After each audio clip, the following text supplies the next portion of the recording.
Hello guys, in this video I am going to show you how to get more information and data about a particular product on the Ikea application. But first I just want to mention, don't forget to subscribe to my channel, because at 10,000 subscribers I am going to show you my whole YouTube revenue statistics and growth strategy, how to make money online. So let's jump into it. First of all, open the application on your phone.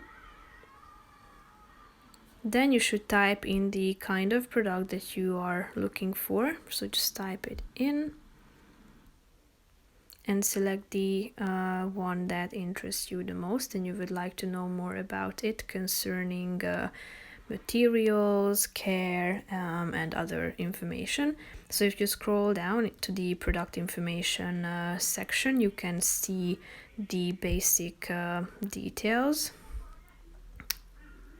and basic data.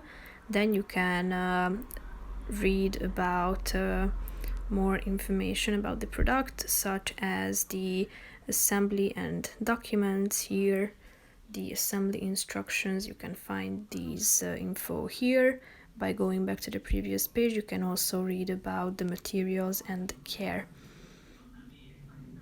how to wipe it and take care of this product. So that's pretty much it for this video. I hope you found it helpful. If you did, consider subscribing and see you in the next video. Bye bye.